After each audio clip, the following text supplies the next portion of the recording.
Good morning guys, বাইরে প্রচন্ড বৃষ্টি পড়তেছে। এই দেখো বাইজে গেছে 5 মিনিট বাকি, আমি জাস্ট উঠলাম ঘুম থেকে। গাইস দেখালাও, মা রাইন্দা লাইতেছে হইছে, ভাত কইরা লাইতেছে, আর এইদিকে আমার ডাল দিয়া সেটা একটু তেতো টেতো দিয়া সেটা একটা তরকারি করতেছে, আর এইদিকে তো মা মোকা মাছ রান্তাছে বাডাবাডি কইরা সেটা। So Mamuni chicken D by করে রাখছে আর কি। আমি ভাবতাছি চিকেন ডি দিয়ে সেটা একটু হেলদি স্টাইলের চিকেন পপকর্ন বানাবো। দেখো গাইস, মা ভাইয়ের লিগা তেল ছাড়া মাছের তরকারি রান্তাছে। ভাই তেল খাইতেছে না ইদানিং এর লিগা। দেখো কি সুন্দর লাল লাল করে রান্তাছে, পেঁয়াজ টমেটো পুরোটা কিন্তু সিদ্ধ কইরা করতেছে। যেটা আমি কইতাছি চিকেন পপকর্ন করুম তেল ছাড়া, এটার ইনগ্রিডিয়েন্টস টি এটার এখন 1 ঘন্টা আমি একটু মেরিনেট হইতে দিমু, তারপরে গিয়ে সেটা আমি বাকি কুকিংটা করুম আর। তো মা এদিকে চান করে সেটা ঠাকুর পূজা দিয়া লাইব, তো মা পূজা দিয়া লাইতেছে। এদিকে বড় মা আমার একটু মাংস এনেছিল, শুয়োরের মাংস করছিল, তো আজকে দুপুরবেলা শুয়োরের মাংস আর পেঁয়াজ টিয়াজ এতটুকু দিয়া ভাত খাইয়া মাছ টাছ দিয়া মাও খাইয়া লাইতেছে এদিকে ভাত। সো দেখো গাইজ, আমার নতুন মোবাইল কভার আয়া পড়ছে, আমি আনবক্সিং করে তোমাদের দেখাইতেছে। আর অক্ষণে বাজে হইছে 2:15। এই কভারটা আমি অ্যামাজন থেকে অর্ডার দিছি, 390 রুপিস নিছে। ইদানিং আমার নতুন নতুন ব্যাগ কভার কিনে খুব শখ জাগছে, তো আমি কিনছি। দেখো গাইজ, আমার নতুন মোবাইলের জামা।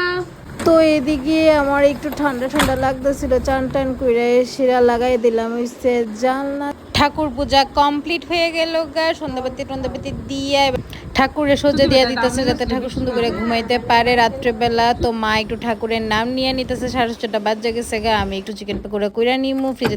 ঠাকুরের প্রসাদ দিদি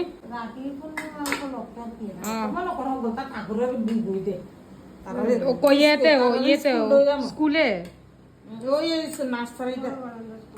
আচ্ছা আচ্ছা। তো এইদিকে আমি আর মা খাই নিলাম একটু প্রসাদ, যেটা বিশ্ব দাদা আনছিল, তো আমরা খাইয়া দেখছি ভালো হয়েছে। তো বন্ধুরা দেখো, আমি এখানে ভাবছিলাম চিকেন পপকর্ন বানাবো কম তেলের মধ্যে, যেহেতু করতেছি, প্লাস কোটটা সেরকম ভাবে এত ক্লিনলি হয়েছে না, একটু মানে এটার মধ্যে একটু লিকুইড থেকে গেছিল আর কি, মানে ব্যাটারটা। তো এই লিগে কিন্তু এটা খাইতে একটু টেস্ট করে দেখছি ভালো হয়েছে, আর একটু কুক হইব। আর এটা হয়ে গেছে গা মেনলি তোমার কাবাব টাইপের আইতাছে আর কি, তন্দুরি কাবাবের মতো, কিন্তু হেলদি অপশন আছে আর খাইতে ভীষণ দারুণ হয়েছে। ফুল রেসিপি, ডিটেলড রেসিপিটা কিন্তু আমি আলাদা করে দিমো পুরাটা, ঠিক আছে? তোমরা চাইলে ওইটাও চেক করতে পারো। আর একটু হইয়া যাক গা, তারপর তোমার লোকে দেখা হইতেছে, ঠিক আছে?